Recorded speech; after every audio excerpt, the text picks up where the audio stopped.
la inteligencia de Google se etiquetó como cool, como user friendly, y entonces cayó muy bien, se vendió muy bien en la ciudadanía, pero ha crecido tanto que sin duda que es una estructura tremendamente peligrosa, que se mueve mucho más rápido que los estados, que se mueve mucho más rápido que las legislaciones locales, ¿no? Y por mucho que quisieran nuestros países poder tener legislaciones que fueran a la par del desarrollo tecnológico, hay una tensión que es prácticamente imposible ajustar.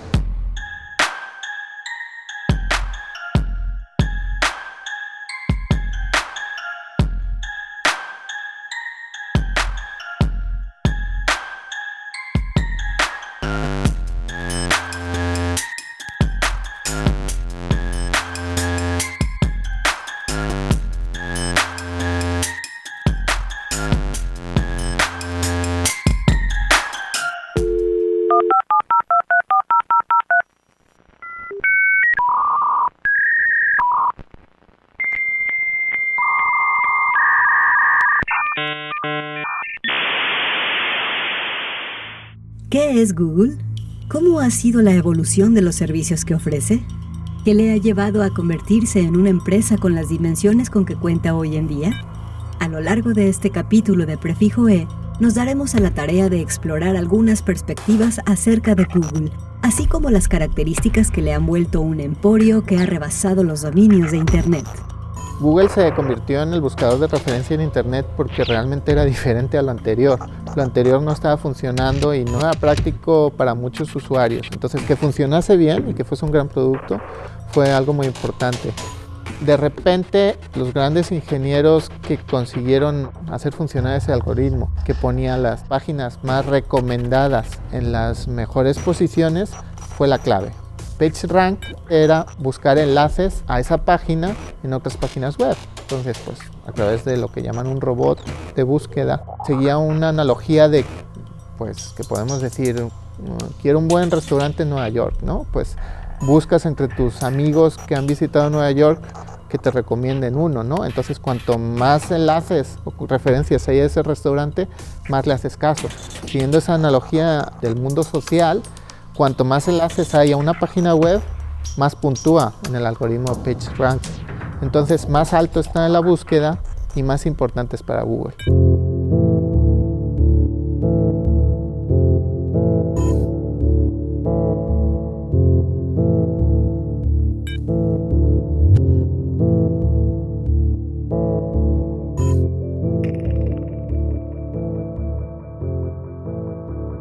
En esos primeros tiempos los buscadores fueron magníficas inicialmente formas de pensar en nuevos negocios, ¿no? Entonces aparecía el buscador y aparecía quién lo financiaba, ¿no? Hasta que llega Google. Y Google dice, no vamos a poner ninguna publicidad. En 1998 todavía no tenían claras las empresas cómo generar beneficios o estaban empezando a averiguar cómo generarlos. En ese momento la llegada de la publicidad supuso que los portales pudiesen generar beneficios a través de mostrar publicidad a la gente, que era en forma normalmente de banners o pop-ups que seguían el modelo de espectacular que vemos en las calles. Son llamativos, tienen motivos que atraen a la gente, coloridos o con referencias incluso sexuales, ¿no? Todo el modelo de marketing se trasladó a la web y eso es lo que usaban los buscadores. Imagínate Times Square, todo plagado de anuncios que se mueven y nos llaman la atención intentando, pues, vendernos marcas, ¿no?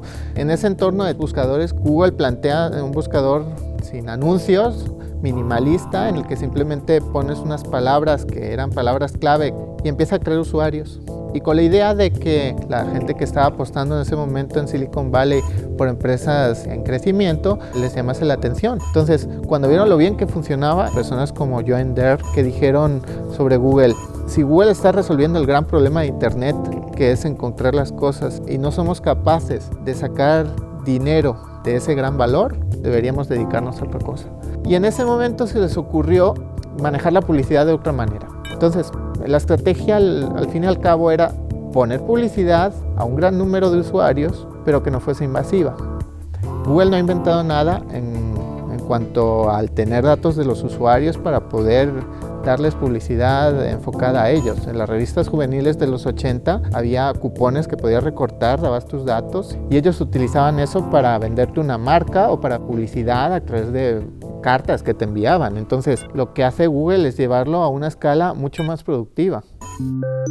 Al principio, Google quería evitar el modelo de negocios basado en anuncios, pero como había que resolver la generación de utilidades de alguna manera, tuvieron que reinventar el modo de hacer publicidad.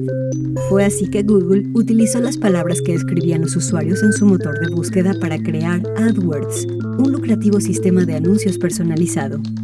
Con el paso del tiempo, Google logró superar el nivel de crecimiento de cualquier otra empresa de la historia y generó un emporio que ha diversificado ampliamente sus dominios.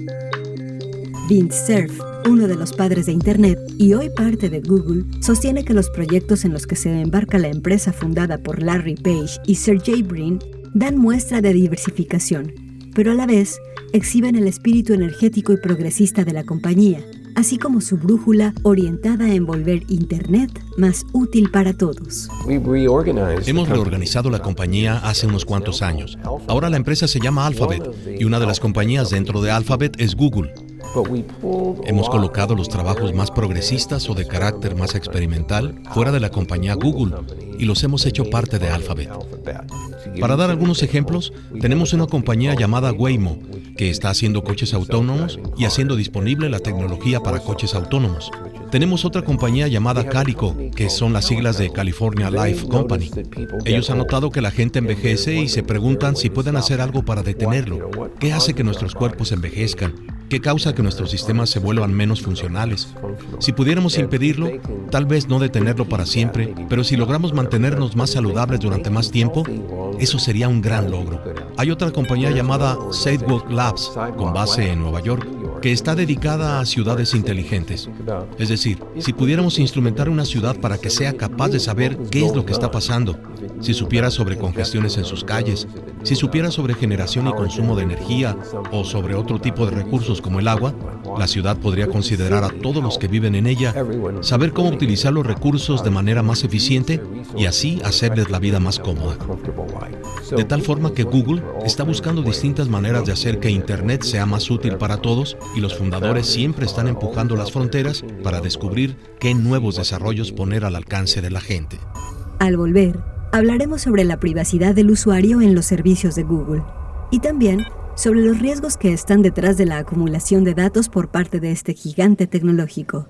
Ya regresamos.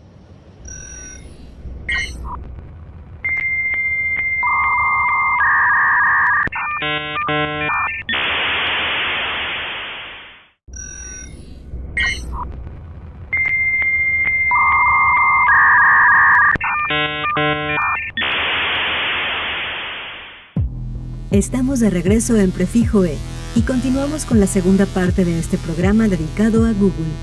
¿Cómo ha sido la evolución de la publicidad hasta llegar a las estrategias de Google? ¿Qué riesgos están detrás de la acumulación de datos por parte de esta tecnológica? De esto y más charlaremos en nuestro siguiente segmento. Hay un proceso histórico en el mundo de la publicidad, porque bueno, cuando aparece la televisión se empieza a targetizar, ¿no? Se sabía que a tal hora había un público infantil mirando El Chavo del Ocho, y a tal hora estaban las mujeres mirando la telenovela, y a la noche estaba a lo mejor la familia mirando un programa generalista. En los años 80 empieza a proliferar el cable o las antenas parabólicas satelitales, y ahí se avanzó una ulterior fragmentación de las audiencias desde el punto de vista del mercado, ¿no? Había un canal de noticias, un canal deportivo, o sea que un canal infantil, ¿no? Se iba targetizando aún más. Ahora estamos en la tercera fase de todo esto, ¿no? Donde ya el marketing es totalmente personalizado, está manejado por algoritmos. Uno de los sectores emergentes hoy en la publicidad es la compra algorítmica de banners. Y si a esto le sumamos ya la inteligencia artificial, yo creo que ya automáticamente estos sistemas van a decir, bueno, a ver, tu producto de qué va, a quién quieres llegar, y automáticamente nos va a decir hay que poner esto acá, acá y allá. Es un tema, la publicidad sostiene este sistema también, quizá menos que en los sistemas anteriores de comunicación, pero también la publicidad genera ingresos y sobre todo el tráfico de datos personales. Yo creo que es muy importante que la gente conozca cómo funciona esto. Así como era importante que la gente tuviera una alfabetización mediática en la época de la televisión, hoy necesitamos una alfabetización mediática aún más fuerte para que la gente entienda todo ese sistema y eventualmente sepa activar mecanismos de defensa de sus datos o de bloqueo de cierto tipo de publicidad, si es lo que desea el usuario. El usuario ignorante no sabe qué hacer y recibe todo. El usuario que sabe, que conoce los dispositivos y cómo personalizarlo, puede actuar y filtrar esto. Pero bueno, es todo un proceso esto, que ya lo vivimos de frente a la televisión, ¿no? De formar ciudadanos conscientes, y ahora bueno, esto se relanza en medios mucho más complejos, ¿no? Y con toda la cuestión de los datos, que hoy es central.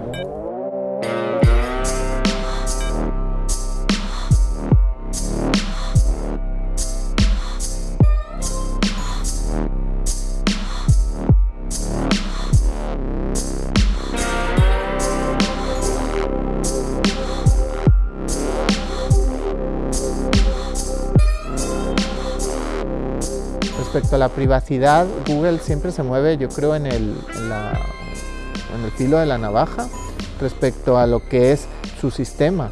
Tener los suficientes datos para tener a los usuarios clasificados según ciertas palabras clave que ayuden a los anunciantes a dirigir su publicidad de manera exacta y precisa, pero también que esos datos nos tenga la empresa de una manera accesible o personas individuales. O sea, no hay un usuario allá en Google que pueda poner tu nombre, en teoría, y saber los datos de ti. Se supone que eso está cifrado y solo lo sabe el sistema. Entonces, lo que el gran poder de Google respecto a la privacidad es que quien sabe tus datos es la máquina, la inteligencia artificial de la máquina, ¿no? Entonces resuelve el problema de que tus datos no los sepa una empresa que pueda hacerte daño o un gobierno.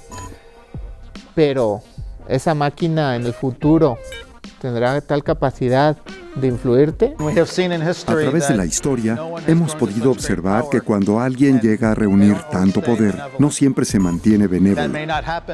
Quizá eso no pase con Google, pero el crecimiento exponencial de su poder en términos de sus capacidades es increíble. Así que será interesante ver si consiguen mantener una imagen bienhechora por encima de cualquier otro tipo de posibilidad. Porque si reflexionamos acerca del poder que tiene Google en términos de información, no creo que haya habido otro caso en la historia que pueda ayudarnos a comprenderlo. Timothy Garton Ash, profesor en la Universidad de Oxford, señala que la privacidad está muerta, ya que las posibilidades que tiene Google a su alcance para vigilarnos van mucho más allá que las fantasías de cualquier central de inteligencia estatal. El académico británico expone que la mayoría llevamos dispositivos electrónicos de rastreo conocidos como celulares, y si además de esa información que generamos con ellos, consideramos todos los datos y metadatos de nuestro email, nuestras llamadas del celular, nuestras búsquedas en la red y nuestras fotos publicadas en línea, un observador puede saber mucho más de nosotros que un ornitólogo que sigue a una bandada de pájaros con transmisores. De tal forma que ahora todos somos palomas con transmisor, remata Timothy Garton Ash con humor.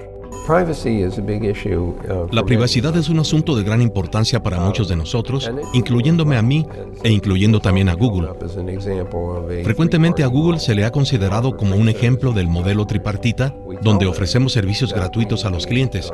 Les decimos que estaremos observando sus búsquedas, intentando descubrir si hay algún anuncio que coincida con alguna de sus necesidades o intereses. Pero no le vendemos esa información a nadie más. Sería muy tonto de nuestra parte y tampoco tenemos necesidad de hacerlo. Solo la usamos para saber qué anuncio debemos mostrar. Eso es todo lo que hacemos. Sin embargo, otras compañías podrían no ser tan escrupulosas, así que debemos tener cuidado con ellas. Pero la idea de que alguien más pague por un servicio que tú utilizas es de hecho muy benéfica para el usuario, quien termina no teniendo que pagar absolutamente nada. Aunque también hay casos donde puedes elegir un servicio gratuito o tienes la opción de elegir pagar por el servicio y así no ver ningún anuncio, como ocurre con YouTube Red, que es un ejemplo de un servicio de este tipo. La cuestión que considero que más preocupa a la gente es que haya una acumulación de información acerca de su uso de Internet y el hecho de que eso sea atractivo para gobiernos que quieran saber lo que están haciendo sus ciudadanos. Ya hemos tenido ejemplos fuertes y alarmantes de gobiernos, incluido el mío, que han intentado tener acceso a esa información. Pero compañías como Google y algunas otras hemos sido muy firmes en oponer resistencia y también en implementar métodos para defender la privacidad de los usuarios, ya sea encriptando el tráfico mientras pasa por la red o encriptando la información mientras se encuentra en el disco. Y esas son tan solo algunas de las maneras como protegemos la privacidad del usuario. De tal forma que, a mi parecer, es muy probable que veamos continuar este modelo. pero incrementando la atención prestada en asegurar la privacidad de los usuarios y en demostrarles con transparencia que sus intereses están siendo completamente protegidos. Al regresar, hablaremos sobre la inteligencia artificial de Google y también sobre DeepMind, una empresa de Google dedicada a construir algoritmos que aprenden por sí mismos. Ya volvemos.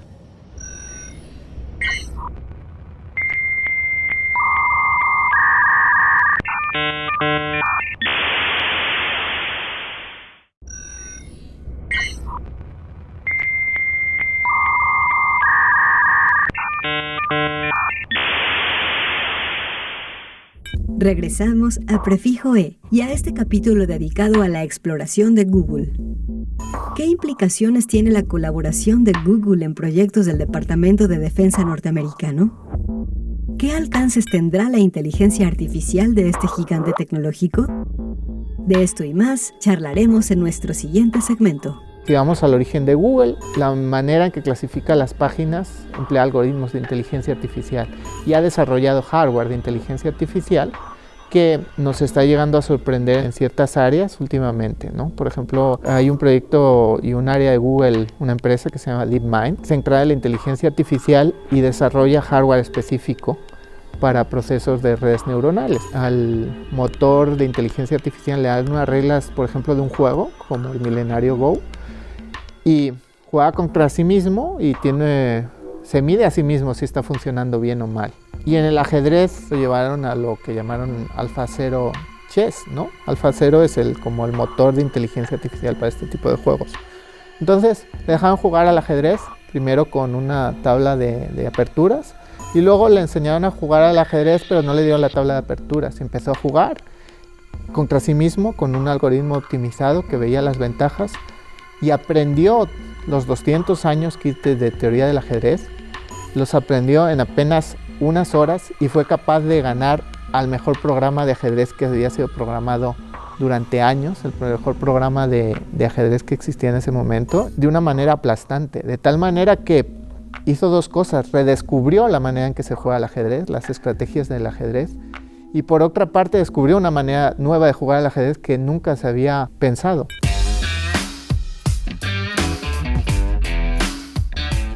Google pasó de ser un proyecto universitario a convertirse en la tercera multinacional más importante del mundo y en la vanguardia internacional en el desarrollo de inteligencia artificial. Sin embargo, Vint Cerf, creador del protocolo que dio origen a Internet y hoy jefe evangelista de Internet para Google, sostiene que la inteligencia artificial que produce este gigante de Internet no está dirigida hacia los universos distópicos que plantea la ciencia ficción, sino que está orientada al desarrollo de nuestra capacidad tecnológica para empoderarnos y así enriquecer nuestro universo de posibilidades. Mucho de lo que hacemos en Google depende de lo que llamamos inteligencia artificial y aprendizaje automático. Esto no son temerarios robots tomando el control de todo, sino que tiene que ver con la tecnología que usamos en el buscador web. De hecho, la misma World Wide Web utiliza inteligencia artificial y aprendizaje automático, así como los servicios de traducción de idiomas o los vehículos autónomos. Y lo que podemos observar a través de este tipo de servicios es que permiten aumentar la capacidad de usar esta tecnología para empoderarnos a nosotros mismos. Si intentaras buscar algo en la World Wide Web a mano, nunca acabarías. Pero gracias al poder computacional que tiene Google, podemos buscarlo por ti. Podemos hacer traducción de idiomas por ti. Lo que en Google estamos intentando crear es un ambiente en donde las herramientas del poder computacional sean naturalmente accesibles para ti. Y que algún día, con una simple conversación, puedas hacer que el sistema haga lo que necesitas que haga.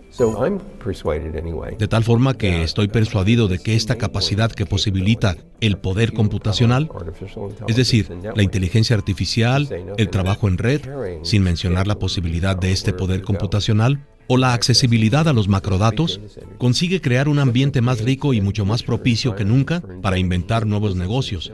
Y eso es lo que Google quiere estimular. Además de las críticas a Google Alphabet a propósito de la privacidad, la tecnológica ha sido cuestionada por diversas prácticas y proyectos.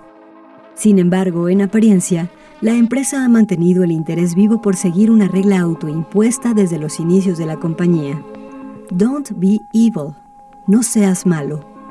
Después de que AlphaGo Zero se volviera invencible dentro de los principales tableros de juego del mundo, Demis Hassabis, líder de Google DeepMind, refirió que si se logra repetir el mismo progreso que se tuvo en los juegos dentro de proyectos médicos o en el desarrollo de nuevos materiales, se tiene el potencial de impulsar significativamente el conocimiento humano e impactar positivamente en las vidas de todos.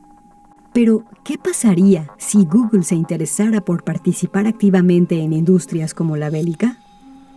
¿Qué implicaciones éticas tiene la participación actual de Google en proyectos militares? ¿Qué alcances tendría el uso de inteligencia artificial para fines letales? Que de repente una inteligencia artificial sea capaz de en una batalla decidir si tiene ventaja o no, igual que decide si tiene ventaja o no en un juego de guerra como es el ajedrez, ¿no? Que es como fue originalmente planteado, una analogía de la guerra. Si gana el ajedrez de esa manera tan radical, también es capaz de poder quizás ganar una batalla si sabe las reglas que hay detrás de esa batalla, si es capaz de meterle suficientes datos sobre batallas, o estudiar las armas que hay implicadas en las batallas. Es un arma muy poderosa. ¿Y quién tiene acceso a ese arma? ¿A quién le va a dar Google acceso a ese poder? De repente Google va a poder tener la clave para ganar todas las batallas si se convierte en un poder militar. De hecho, Google estaba colaborando con sus algoritmos de inteligencia artificial para manejar el software que utilizan los actuales drones militares de Estados Unidos para identificar los posibles objetivos. Curiosamente, la noticia que saltó en los medios es que Google, retomando su política de no seas malo, ha cesado esa colaboración, o al menos así lo han publicado.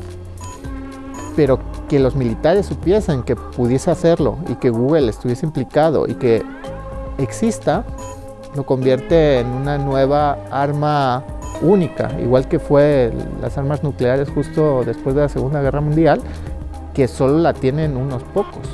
Eso creo que es un cambio de paradigma respecto al orden mundial en cuanto al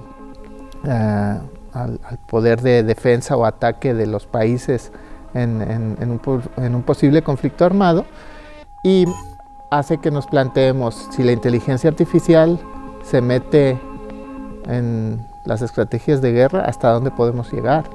Llegará un momento en que las armas nucleares o el disparo de las armas nucleares sean confiadas a una inteligencia artificial antes que a unos seres humanos que puedan ser poco fiables.